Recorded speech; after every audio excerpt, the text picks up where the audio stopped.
The story of Audible's ascendancy from a popular YouTube sponsor to a dominating force in the audiobook industry is both intriguing and concerning. In 2015 and 2016, Audible was a go-to sponsor for many YouTube content creators. They played a crucial role in promoting audiobooks and seemed like a blessing to both creators and their audience. However, as time passed, Audible's dominance grew, and with it came some disconcerting practices that left many authors and writers feeling the strain. Audible's rise to dominance was not accidental. It was marked by a continuous expansion in its market share, reaching an astonishing 63.4%. With such a strong hold on the industry, Audible seemed less inclined to invest heavily in marketing efforts, as they had effectively become the default choice for the majority of audiobook listeners, particularly within the United States. Yet, the downside of such monopolistic dominance became evident as Audible began to leverage its powerful position against the lifeblood of its platform, the authors and writers who provide the content. This isn't a story of the listeners being exploited. It's a tale of tens of thousands of authors and writers who found themselves locked in unfair agreements. For some time now, Audible has been using its dominant position to force authors and writers into highly unfavorable deals. These creators find themselves in a challenging predicament. The fear of losing their books on Audible outweighs their ability to negotiate better terms. This dilemma is even more pronounced for indie authors who lack the backing of major publishers. But change may be on the horizon, thanks to the courageous stand taken by one author, Brandon Sanderson. Earlier this year, Sanderson made a bold choice. He decided to stop publishing his books on Audible, even if it meant taking a significant pay cut. What followed was nothing short of a revolution in the world of publishing. Brandon Sanderson launched a Kickstarter campaign with a seemingly modest goal of raising $1 million. However, within just 30 days, the campaign raised an astonishing $41.7 million, making it the most successful Kickstarter campaign in history. The overwhelming support from readers and backers was not just about getting access to Sanderson's new books. It was a powerful statement against the Amazon-owned monopoly called Audible. The sheer number of people rallying behind Sanderson, willing to contribute their hard-earned money to support his cause, is a testament to the growing concern about Audible's monopoly and its treatment of authors. But this is just the tip of the iceberg. Let's delve deeper into the biggest controversy in Audible's history. The Audible saga truly began with Sanderson's annual wrap-up essay. Each year, Sanderson takes the time to reflect on his journey as a writer over the past year and outlines his plans for the foreseeable future.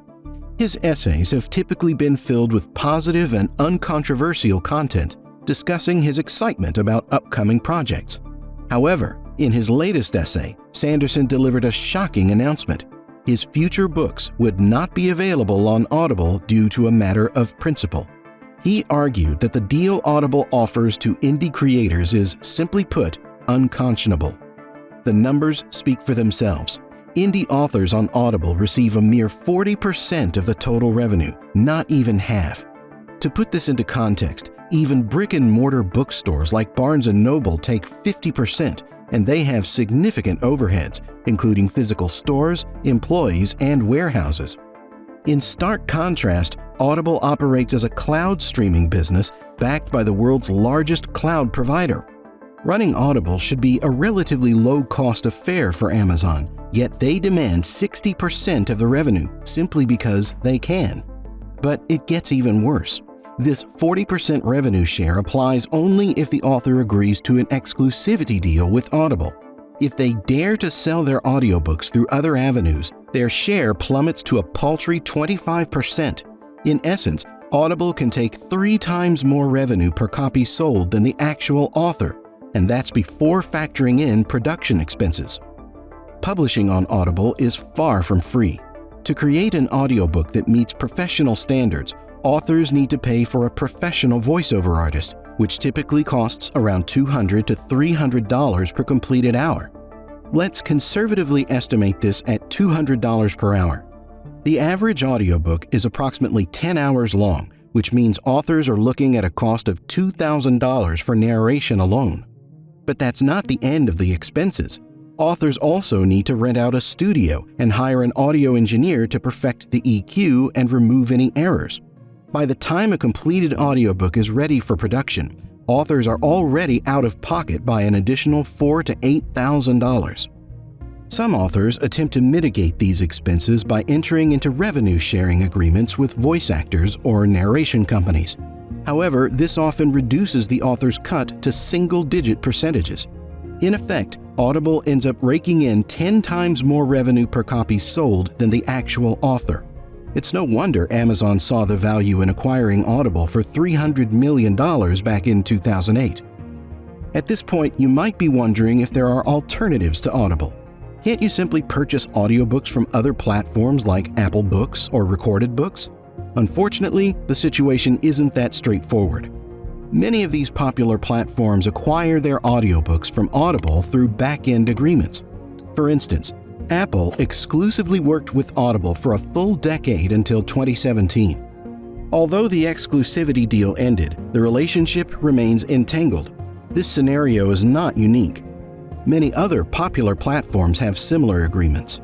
In essence, buying from these resellers inadvertently exasperates the issue because it not only benefits Audible but also the reseller, providing more incentive for Audible to continue raising its fees. It's a cycle that keeps Audible firmly in control. The real challenge is the lock-in period. When authors or publishers sign an exclusivity deal with Audible, they used to be locked in for 7 years. Protests have managed to reduce this period to 90 days, but the lock-in still presents significant challenges. Typically, lock-in periods exist because record companies and publishers have made substantial investments in artists, such as printing books or covering recording studio expenses.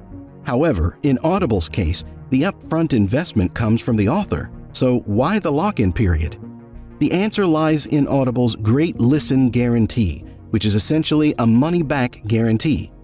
If a listener believes that a book didn't provide sufficient value for its price, they can request a refund. While Amazon knows that some people will abuse the system and use Audible as a library, they accept this as part of the game. For them, it's more advantageous to have these users, even if they occasionally request refunds. However, for authors, it's an entirely different story. They bear the cost when users request refunds, further diminishing their already modest earnings. Authors have no choice but to endure this for the remainder of the lock-in period.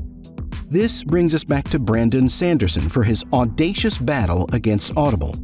Sanderson didn't just want to highlight Audible's major shortcomings, he also aimed to propose viable alternatives. However, finding these alternatives proved to be a more challenging task than he initially anticipated. Every publisher and streaming service he approached already had close ties with Audible, with the exception of Spotify and Speechify. Spotify, the renowned music streaming platform, appeared eager to challenge Audible's dominance. As for Speechify, which initially catered to people with dyslexia, it had gradually expanded its reach over the years. Sanderson initially received an offer of 100% royalty from Speechify, a tempting prospect. However, he realized that accepting this offer would perpetuate the same issue he was trying to fight against, the exclusion of indie authors. So he reached out to the CEO and proposed a deal that Speechify could offer to all authors, not just himself. Speechify returned with a 70% revenue-sharing offer, a deal that Sanderson and many other authors chose to embrace. However, Sanderson's decision to step away from Audible alone wouldn't be enough to significantly impact the giant or drive policy changes. To challenge Amazon's stranglehold on the audiobook industry, hundreds of major authors and tens of millions of users would need to embrace alternative services. This is where the real challenge lies. Established authors may earn less per sale on Audible, but its massive reach makes it more profitable than switching to alternatives like Speechify. As for users, Audible seamlessly integrates into their Amazon-centric lives, making it convenient to stick with the status quo. This situation plays right into Amazon's hands.